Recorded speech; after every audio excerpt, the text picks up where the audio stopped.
everybody, welcome back to Rollin' Ragu. Today is just another episode in Silverton. We titled this one Community because we definitely recognize the power of community when you travel. And we met a ton of folks here in Silverton. And in today's episode, we are going to introduce some of them. We decided to spend the day just kicking around. And when you have a campsite that looked like this one, it was a pretty good place to sit and relax. Kick around. Yeah. It was the best.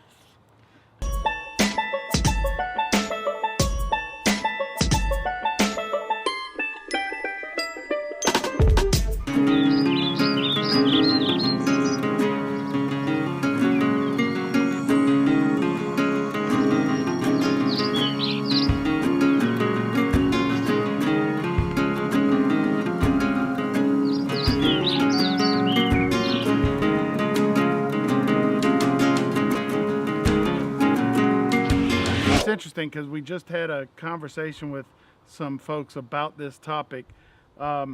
When you live in suburbia, it's unfortunate, but the way we feel, and I think the way a lot of people feel, is community is becoming a bit lost or a bit strained at the very least. When we're on the road, all of that is just gone. It's not a struggle to form community.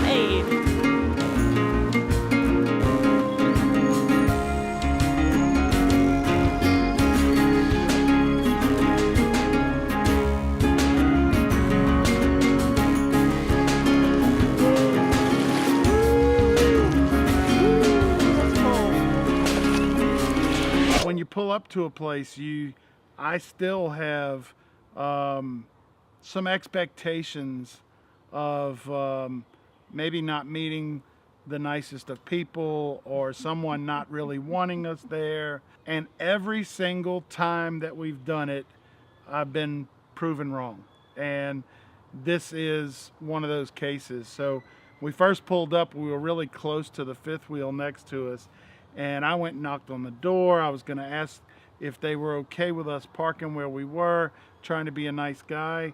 They had dogs that were barking at us, and just gave us a, you don't quite feel welcome.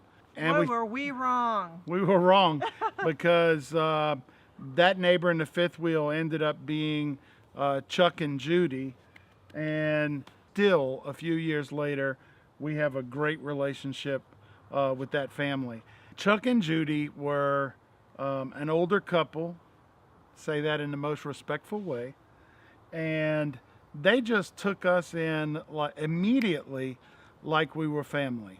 Now, when you meet people for the first time, it's not polite to pull out the camera and start filming them. So I have very little film or video of Chuck and Judy, but in hindsight, I'm sure they wouldn't have minded if we had included them in this video, but at the time I didn't have the courage to ask them if I could put them on camera, and I wish we had. So we got a lot more to say about them later.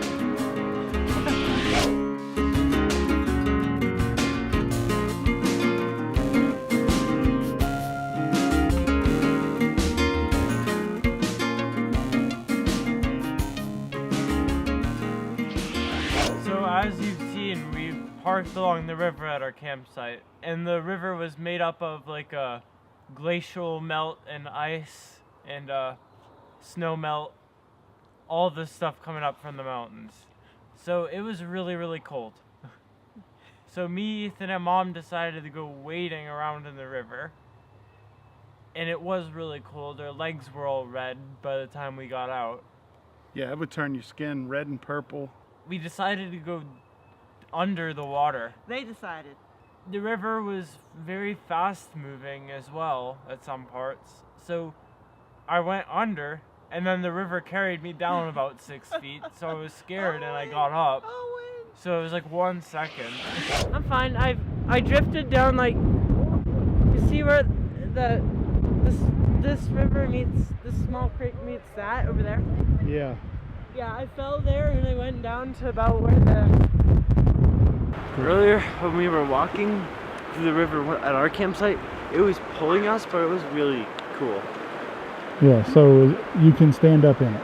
Yeah, you can stand up in it. You'll just feel dragged a little bit. Now what if you fell in? Could you get your feet back up under you? Sure. Okay. Just if you have the reflexes.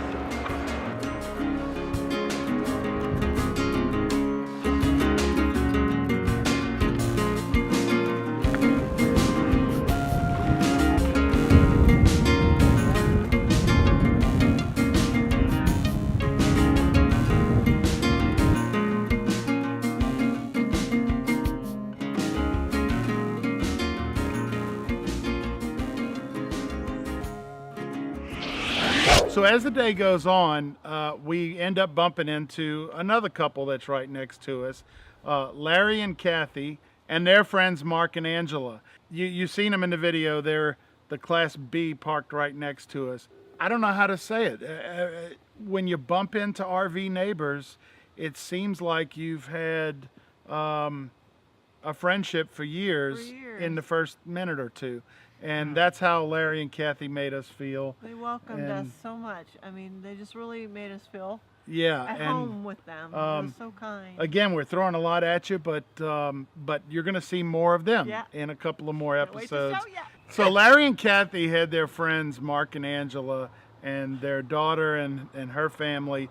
They were all there, and they had kids around, some kids that were about the boys' age.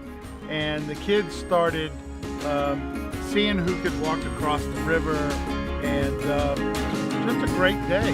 Great day getting to know people and enjoying the outdoors. Just an ankle. Yeah. Ethan, you need to change shoes. Change shoes.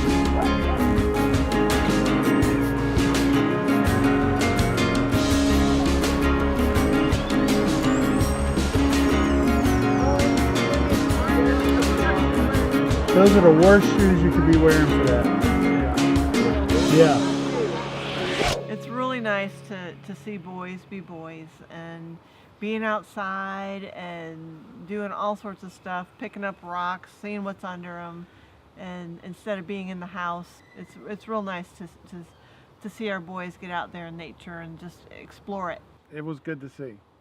So I wake up one morning and I'm sitting next to this river, gorgeous setting, you know, like you dream about all year while you're at work.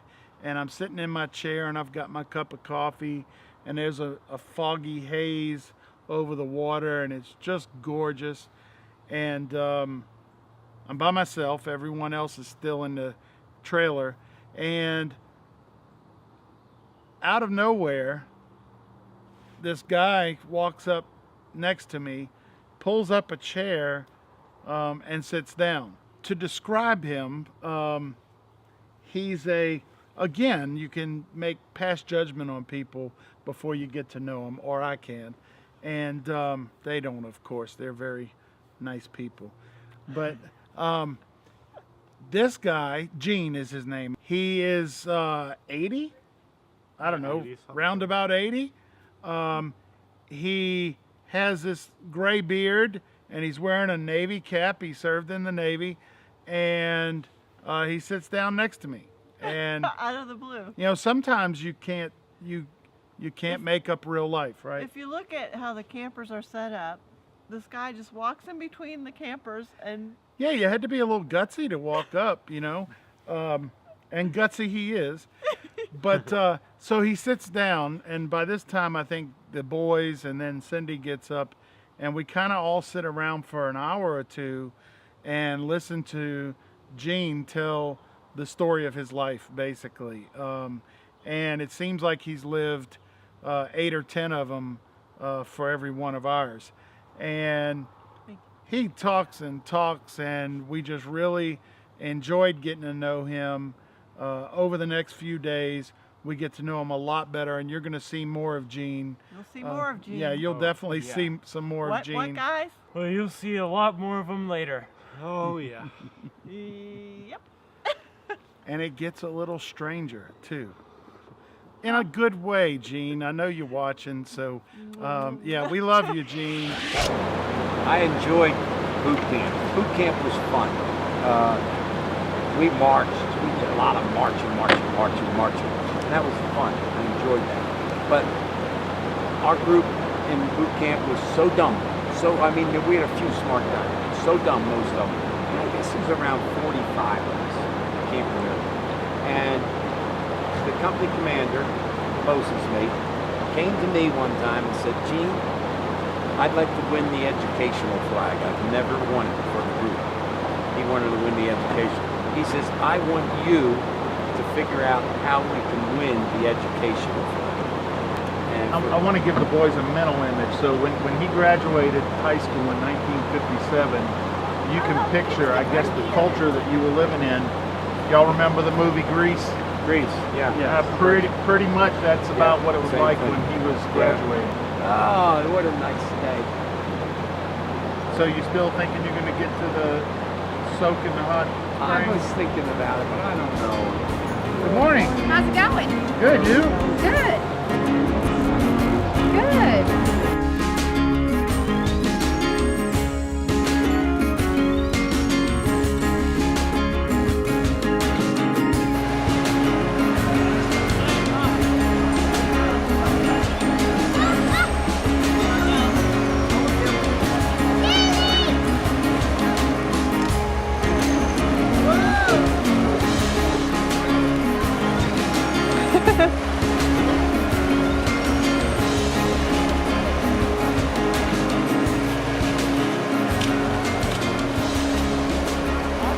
Owen.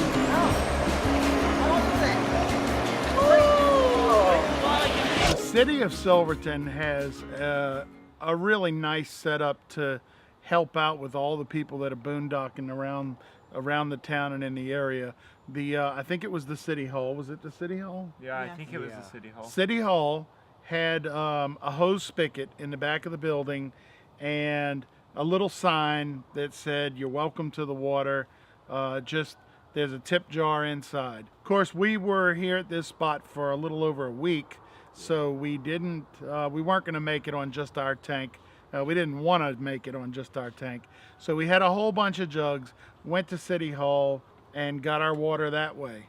At the end of the week, Cindy went in and gave them some money in the tip jar, and it just worked out fantastic. They also had dumpsters there, and so we could bring our trash into town. Just made it all really convenient. We are at the Silverton Visitors Center. And when you're boondocking in Silverton, you can come and fill up your water at their Visitors Center, which is very nice. They do ask for donations, so we'll probably donate a few dollars after the week is over. Anyway, my wife has brought along various jugs. The water that we got in Pagosa Springs was terrible, so we ended up dumping a bunch of that and are filling up our jugs with this. Hopefully it's better.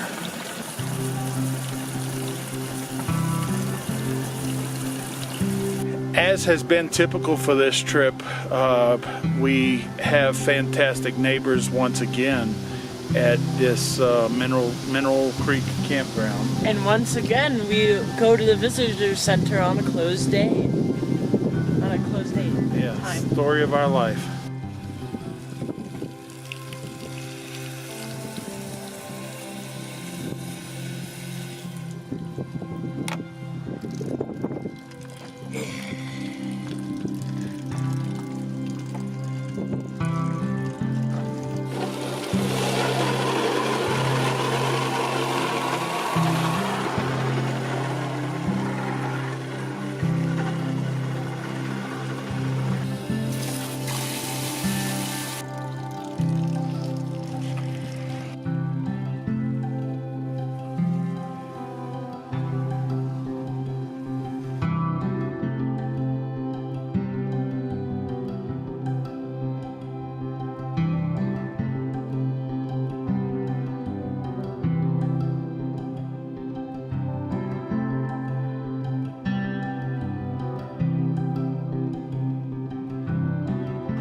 right, folks. This is what you do when you're worried about your tanks filling up. Owen, how's that? The water's just as cold as the river. For those that are concerned, we are not dumping it in that river. While we were there, there was a fish release that was happening on the further side of the river. So we went to go watch the what was it called? The DNR, DNR. the Department of Natural Resources. So we went to see the DNR release the fish into the stream. I didn't see it. What did they have? A big van? They had like a pickup truck, and they it just was had like a a bunch of pickup truck. boxes full Oh. of fish and stuff. Everybody came running. They're Yeah. releasing the fish. Get the reel. And Owen tried to grab one for dinner that night. I actually did grab one. Did you? Yeah, I never brought it out of the water, but I grabbed He one. was tiny. They were Cool. tiny. How big were they, Owen? Probably like that. Yeah, about that long. Get out. Oh. Well, I just released fish and I touched one.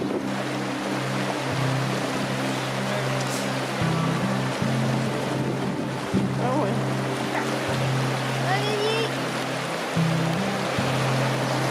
He doesn't want to be touched. He can see you. I know he can. So our new friends, Chuck and Judy, had dogs. Their names were Freckles and Ellie. Freckles was a pit bull, and Ellie was some kind of terrier, I think. Yeah. Like a mix. A little Freckles was a little scary looking yeah, at we're first. Like, oh, about Yeah. that. Yeah. But Freckles was a big lover dog. Yeah. So we kind of took responsibility of the dogs for a little bit by taking them out on walks every so often. well, it was kind of nice because we had Dharma at the time, our dog, and she didn't travel on this trip with us. So the boys got a dog friend on the road. I'm gonna get my hat on. Yeah. Or you'll be sorry you're not. You don't have it. I haven't fixed it. I see you. You want some attention? Come here, you. You cute little face. Hey, you just crossed. And then they had a little station that see, you guys are close to the border. You probably this is neat stuff to us. The next episode, we were not relaxing around camp. It was one of the biggest adventures of this summer, and we can't wait to show you.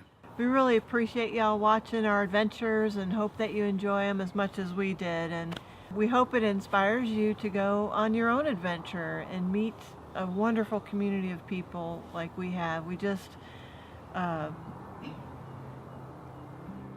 It's get a little bit emotional about it because these people, every name we've mentioned here has now become a part of our lives. And we have plans to see them all again as often as we can, and hope they're watching. yeah. Are you watching? You watching? You better be watching. You better comment if you're watching, otherwise say something. we don't really know that you saw us talk about you and we said nice things. Yeah. It wasn't all nice now. We could have, but we didn't. See ya.